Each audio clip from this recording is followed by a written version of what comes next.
भाग 2।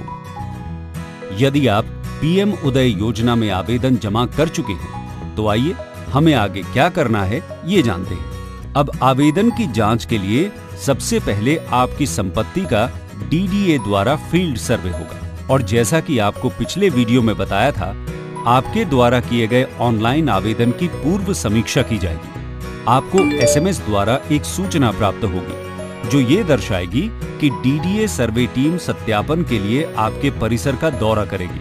कृपया आप अपने दस्तावेजों एवं अन्य जानकारियों के साथ तैयार रहें। आवेदक की संपत्ति का दौरा करने के बाद डीडीए सर्वेक्षण अधिकारी या अधिकारियों द्वारा फील्ड सर्वे और संबंधित जांच की जाएगी। सर्वे अधिकारी आपके पड़ोसियों या किसी आरडब्ल्यूए सदस्य जो संपत्ति पर आपके स्वामित्व अधिकार की पुष्टि कर सकता है के बयान भी लेंगे। डीडीए फील्ड सर्वे के लिए अधिकारियों को किसी भी प्रकार के शुल्क का भुगतान नहीं करना है। यदि आपने अपना आवेदन सब कुछ सही एवं पूर्ण रूप से जमा किया हुआ है तो डीडीए प्रोसेसिंग सेंटर का अधिकारी आपका आवेदन स्वीकार कर पोर्टल पर स्टेटस को अपडेट कर देते हैं। अन्यथा यदि आपके आवेदन की जांच के दौरान कोई भी कमी पाई जाती है तो आपको एक ऑनलाइन डेफिशिएंसी मेमो भेजा जाएगा। डेफिशिएंसी मेमो के बारे में सूचना एसएमएस या ईमेल के माध्यम से भी भेजी जाएगी। पोर्टल पर लॉगिन करके आप अपने डेफिशिएंसी मेमो में लिखित कमियों को देख सकते हैं। डेफिशिएंसी मेमो में लिखित कमियों को देखने के लिए पोर्टल पर डेफिशिएंसी मेमो भाग पर जाएं और आप अपने आवेदन की कमियों को देखें। वहां दिए गए स्थान पर डेफिशिएंसी मेमो के संबंध में जवाब ऑनलाइन प्रस्तुत करें। अपनी कमियों को पूरा करने के लिए अतिरिक्त दस्तावेजों यदि कोई हो तो उनको अपलोड करें। यदि आवेदन पत्र वापस लौटाया गया है तो आप उसे एडिट कर सकते हैं और संशोधन करने के बाद पुनः प्रस्तुत कर सकते हैं। फिर उपरोक्त अनुसार डेफिशिएंसी मेमो का जवाब प्रस्तुत करें। जैसा कि हमने आपको पहले भी बताया है, आप अपनी डेफिशिएंसी का निराकरण भी सीएससी या अधिकृत एजेंसी के पास जाकर भी अपडेट करवा सकते हैं। इसके बाद डीडीए के अधिकारी आपके आवेदन पत्र पर अंतिम निर्णय लेंगे और उसे पोर्टल पर अपडेट करेंगे। अंतिम निर्णय की सूचना भी एसएमएस और ईमेल के माध्यम से भेजी जाएगी। ध्यान रहे, पीएम उदय योजना के अंतर्गत यदि आपका घर इन किसी भी जोन में आता है तो आपका आवेदन निरस्त होगा। पहला, कॉलोनी की बाउंड्री के बाहर आप यूसी लोकेटर ऐप पर जाकर पता कर सकते हैं कि आपका घर बाउंड्री के अंदर है या बाहर। दूसरा, ओ जोन में आने वाली भूमि। तीसरा, आपने डुप्लीकेट आवेदन किया है। चौथा, निषिद्ध भूमि अर्थात आरक्षित अथवा अधिसूचना वनों में आने वाली भूमि।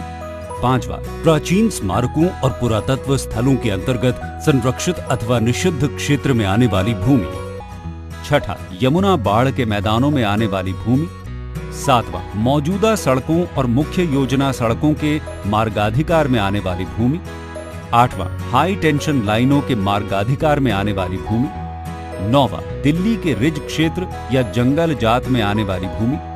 और 10वां, वर्तमान समय में किसी भी अन्य कानून के अंतर्गत आरक्षित अथवा संरक्षित भूमि।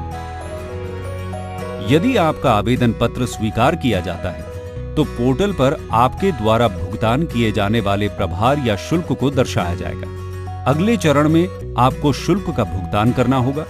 भुगतान लिंक एक्टिवेशन के संबंध में भुगतान संदर्भ संख्या यानी पेमेंट रेफरेंस नंबर को दर्शाने वाली एक सूचना आवेदन पत्र की फाइनल स्क्रूटनी करने के बाद एसएमएस अथवा ईमेल के माध्यम से भेजी जाएगी। पीएम उदय पोर्टल को लॉगिन करें और मेक पेमेंट बटन पर क्लिक करें। सही केस आईडी एवं सही पेमेंट रेफरेंस नंबर के सामने पे नाउ बटन पर क्लिक करें। पीएम उदय के अंतर्गत शुल्क के ऑनलाइन भुगतान को पूरा करने के लिए सही पेमेंट रेफरेंस नंबर एवं अन्य जानकारियां चालान में भरें और पेमेंट का ऑनलाइन भुगतान करें। अगले चरण में आपको 2 विटनेस का विवरण देना होगा। सक्षम प्राधिकारी एवं आवेदन के फाइनल अप्रूवल की सूचना एसएमएस या ईमेल के माध्यम से भेजी जाएगी। इसके बाद पीएम उदय पोर्टल को लॉगिन करें और 2 विटनेसेस का विवरण भरने के लिए विटनेस डिटेल्स बटन पर क्लिक करें। अगले चरण में सीडी या एएस निष्पादन के लिए 2 विटनेसेस के साथ साथ मूल दस्तावेजों के सत्यापन के लिए संबंधित प्रोसेसिंग केंद्र पर जाएं। कन्वेयंस डीड यानी सीडी और ऑथराइजेशन स्लिप का अंतिम निष्पादन इन दस्तावेजों के सत्यापन के बाद डीडीए द्वारा किया जाएगा। आपको बता दें कि अगर आपका सरकारी जमीन पर मकान है तो फिर आपको कन्वेयंस डीड यानी सीडी मिलेगी, और अगर आपकी प्राइवेट लैंड है तो ऑथराइजेशन स्लिप मिलेगी। इसके बाद आप अपने सीडी या एएस के पंजीकरण के लिए किसी प्राधिकृत बैंक में जाएं, वहां से स्टैम्प पेपर जारी करवाएं और अपेक्षित राशि का ई स्टैम्प पेपर खरीदें। फिर DORIS एप्लीकेशन का प्रयोग करके सब रजिस्ट्रार के साथ अपनी मुलाकात का समय लें। आखिर में अपने सीडी या एएस के पंजीकरण के लिए सभी दस्तावेजों सहित सब रजिस्ट्रार से मिलें।